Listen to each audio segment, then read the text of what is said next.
The Dove and the Serpent. You must have listened to folktales told by your mother, father or grandmother. Where do these folktales come from? They have been told to children, generation after generation. Who first started them? Were they written down or told orally? Find out from the elders in your family and from your neighborhood. Share a folktale you know with your friend. Now, enjoy this folktale from Rajasthan.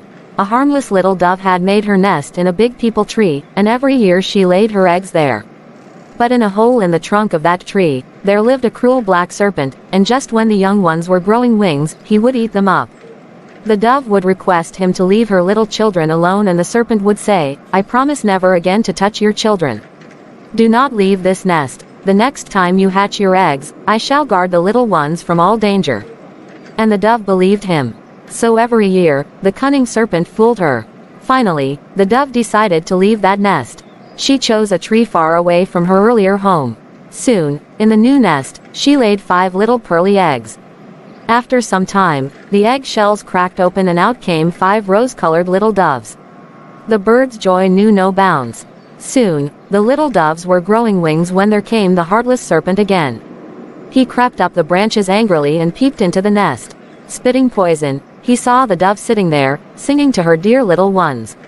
The dove stopped thunderstruck. This was worse than dying 1,000 deaths. She looked at him, eyes glazed with fear, as he spoke. "You came here quietly, but you fool, can anyone ever run away from death? Where will you hide yourself now? The children are rosy and fat.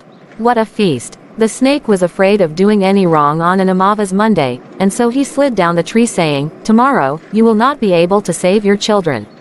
The snake then hid in a hole in the tree trunk. The dove sat in her nest and tears silently trickled down her face. Just then, a crow flew down there to rest.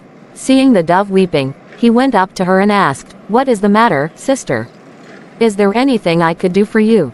The dove sobbed loudly and told him her story. The crow was touched and decided to help her. "Don't weep," he said. "Trust me, this serpent will die tomorrow with a little cleverness on our part.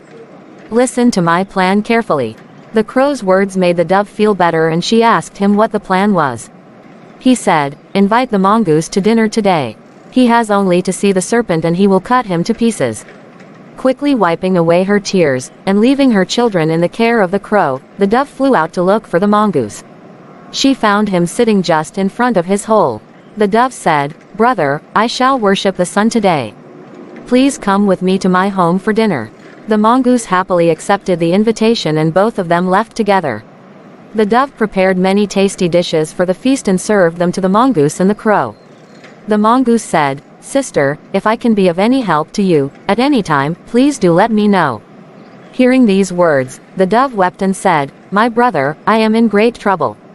No one but you can help me." Then she told him the story of her misery and asked him to help her. "Save my children," she begged. "My children and I shall always bless you."